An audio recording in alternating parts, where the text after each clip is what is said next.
Zack Snyder's movies, right? Let's talk about his career very quickly, right? Let's start with Dawn of the Dead. Dawn of the Dead was actually a pretty solid remake that I really did enjoy, right? And quite frankly, I actually thought it was a little bit more better than the original, to my opinion. I know you can shoot me later, but that's just what I think personally. Now, this movie kind of showed that Snyder, when he's not too focused on imagery or visual aspects of the film, he can actually be a very good director, quite frankly, where he actually showcases some character development, some solid character development, and he can actually show these characters kind of have some intimate and nice moments for the most part, right? And I think he actually did a very good job. Sarah Polley is great, and quite frankly, Peter Walking Dead pretty much rips off the ending for this movie in their season 1 finale. But that's just what I thought personally. But I thought Dawn of the Dead was actually really good. Now we move on to 300. Probably his universally most celebrated film just in general. Now I actually really do like 300, right? 300 is pretty much the movie that kind of got everybody to be like a little bit more macho, bit of that testosterone. Pretty much wanted every guy to pretty much hit to the gym probably 8 hours a day, right? Now quite frankly, I think he really did a good job trying to take every fucking thing from the book and pretty much adapting it. You know, there's images, you know, constant images straight from the fucking graphic novel and put on screen,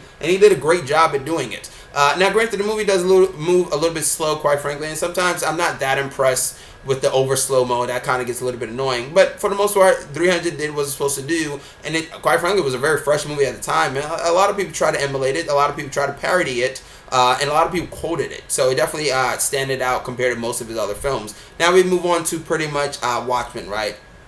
Now, Watchmen's a tricky one because a lot of people think this movie's kind of boring. A lot of people think this is not fun, which is the new word next to dark and gritty. So a lot of people think this wasn't really fun. And at the time, I think it really came out a little bit maybe too early. It should have came out maybe a little bit later on. People weren't prepared for a very smart superhero movie for the most part. And that's pretty much what this movie is, a very smart superhero film that a lot of people may not get what they're trying to go for. Now, granted, it's not a perfect movie by no means. Now, granted, the theoretical cut is not really the greatest. Now, I would say see the ultimate cut or, you know, the final cut, whatever it may be. Now, granted, the freighter stuff and some of that shit is kind of pointless, whatever it may be, but you see extra scenes that give more background, and it, quite frankly, it makes the film feel a little bit more rounded, just in general. Because Watchmen's that type of film that needs as much information and as much stuff as you can possibly jam in, quite frankly, better.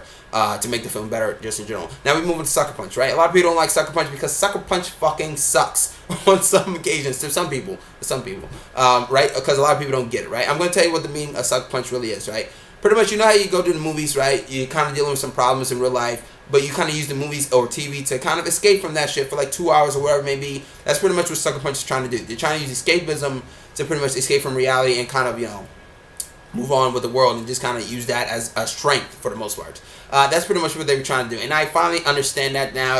If you watch the extended cut, it slightly explains a little bit more. But I think they actually did a good enough job trying to showcase the message. It just didn't come across that well. It just came across as very visually stunning. Soundtrack is great. The women are great. You know, everything is great in the movie except kind of the story what they're trying to get across. Once you get the message, you kind of be like, I get it, but it doesn't really work that well. At first, you know, your parents would be like, wow, my parents are very satisfied, but my brain is a little bit jarred. So we go into Owls Gahul, right? This movie fucking sucks. I don't like Owls Gahul, and it's pretty much just a worthless fucking film. It's just owls in slow motion for an hour and 20 minutes. That's it. That's all you can say. Owl City's Firefly theme song, whatever it is, the song that Owl City sings, it makes me want to throw my head into a wall. That's all I can really say about that. Then we move on to the movie that pretty much made people die, right? People lose their kids. We're talking about Man of Steel, right? So Man of Steel, I actually thought was a pretty interesting take on Superman. I thought it actually paid off. The only problem I really had with Man of Steel was that it was a little bit too gray, right? I felt like I was watching Gears of War or whatever it may be, and quite frankly, it just felt more like a Christopher Nolan movie. And quite frankly, I think Superman or Man of Steel is just Zack Snyder's least visually stunning film.